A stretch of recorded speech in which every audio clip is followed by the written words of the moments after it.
As you can see, in this video, I'm going to be discussing another common criticism that I've seen made against antinatalists. And I'm going to try my best to be quite unbiased and impartial with the aim of hopefully getting both sides to take a step back and consider the full scope of things. So, in making these videos, I've received lots of kind comments, far more positive comments than negative ones, sort of commending me on discussing this topic in a thoughtful and considerate way. Some of them expressing what a good person they find me to be. And as much as I appreciate these responses, I genuinely do, I do have to admit that some of them do make me a little uncomfortable. And I've given a bit of thought as to why this might be, and the answer is an obvious one. It's because I recognize that a large portion of my motivation for making these videos is fundamentally selfish. A lot of it boils down to my desire to be validated, to be recognized as someone who cares about the well-being of others, combined with my desire to justify my own existence, to try to squeeze some additional value out of it. Because if I'm not doing this in one form or another, my life feels empty and purposeless. And the more honest I am with myself, the more aware I become of just how driven I am by these factors. So obviously the term virtue signaling carries a negative connotation, used to accuse people of exaggerating their passion for some cause as an attempt to come across as a virtuous person without having to put in any actual effort. But the reality is, signaling is an inevitable part of being a social creature.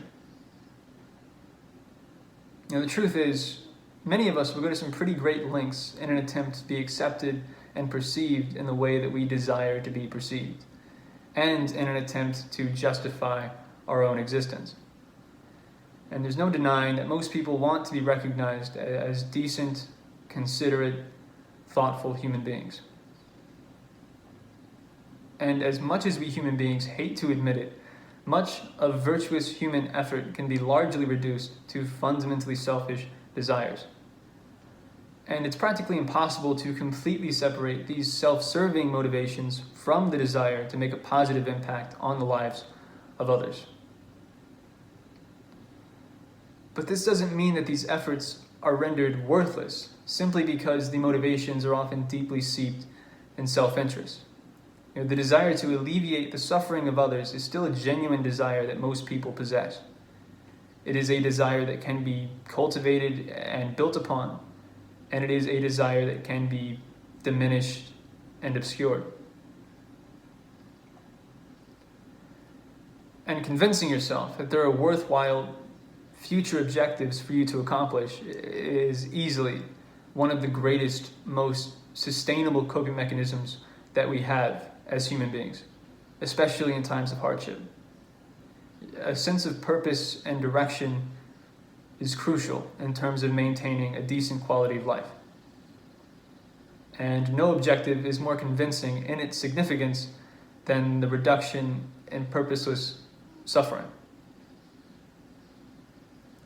So bringing it back to me in these videos, it is clear to me that I am heavily driven by self-interest. How I want to be seen, recognized, as well as giving me additional goals to strive towards.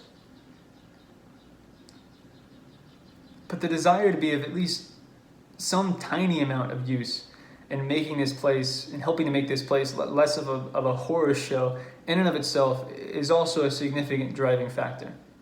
I strongly feel that this topic is an incredibly valuable one to discuss in terms of its overall potential for good. For example, when you see very young, reckless people having unwanted children, and you take some time to contemplate the reality that many of these children will eventually go on to suffer a great deal as an eventual result of their parents' careless actions.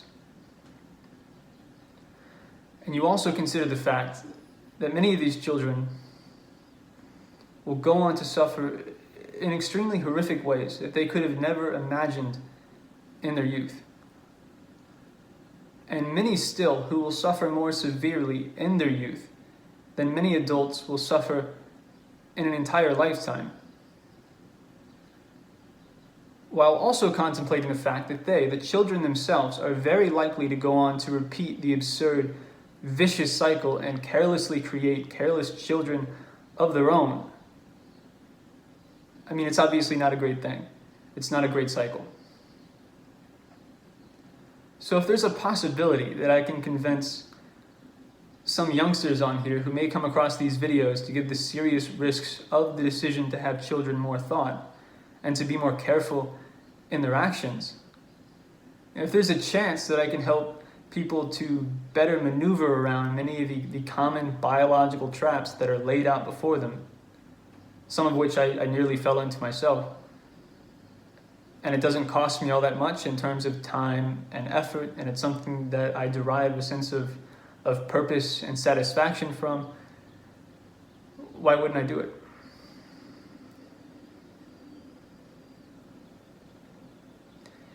And from what I've seen, many antinatalists use their anti-procreation beliefs as an excuse to belittle others and release some pent-up frustration while simultaneously taking the ethical high ground, as a way to come across as virtuous without having to really put in any actual effort. And this is one of the reasons why this very simple, rational philosophy is oftentimes regarded as a joke by many of the people who initially come across it.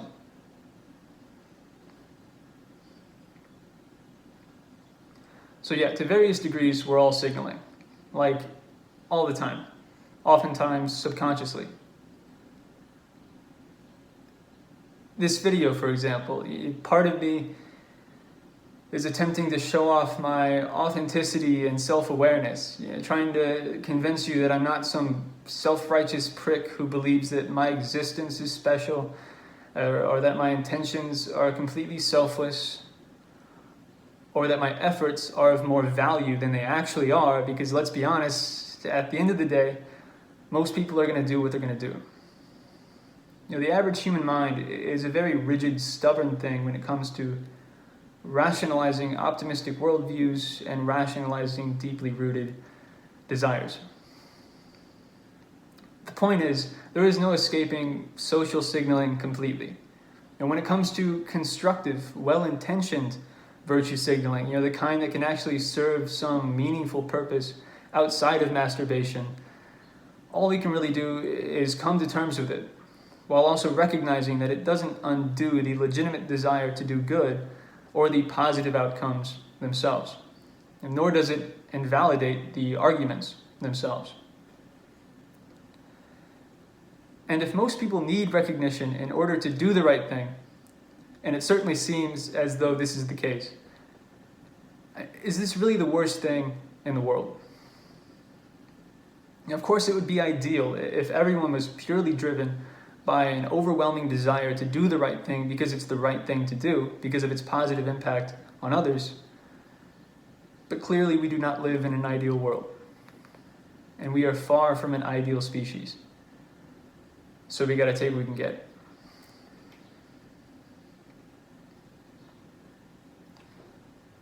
So if you're an antinatalist who approaches everyone who disagrees with you in an aggressive sort of way, take some time in truly contemplating your intentions. What kind of an impact are you attempting to make? Your frustration is completely warranted, but you should know that this will have no real effect on getting people to seriously contemplate the decision. The conclusion that most people are left to come to is that you're just temporarily relieving tension as a coping mechanism / form of entertainment, distraction, and virtue signaling, while also driving people away from doing the very thing that you claim to want them to do, which is, again, to get them to give more thorough thought to the serious act, the ethics of creating people. Something I've noticed that many people are easily able to wrap their heads around and get behind when approached in the right way. Now, trust me, if ranting at people and calling them selfish, sadistic assholes is what really got through to the people who are shitting out kids without giving it a second thought, I'd be completely on board. It doesn't work. Unfortunately, it doesn't work. In summary, when it comes to actually influencing the behavior of others and changing people's minds in regards to a notoriously pessimistic, depressing philosophy such as this one, a philosophy that most people are naturally repelled by, the way in which the arguments are expressed is far more important than the arguments themselves. Now, I know this may not be what you want to hear, and I wish it wasn't true, but it is completely indisputable. There's no getting around it. So if your actual genuine aim in advocating for antinatalism is to prevent and reduce purposeless suffering, this is the way in which it is done.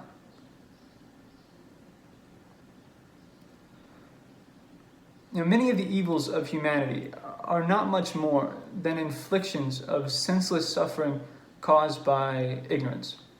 Just tons and tons of recycled ignorance. And when it comes to the difficult task of combating ignorance solely through advocacy, oftentimes the most effective way of going about it is through the virtues of compassion and understanding. And again, this is undoubtedly true when it comes to this specific topic. Of course, recognizing this isn't difficult. The challenging part is actually putting it into practice. But in the end, it is well worth the effort, especially when you consider the alternative, which essentially consists in circle jerking and screaming at brick walls. So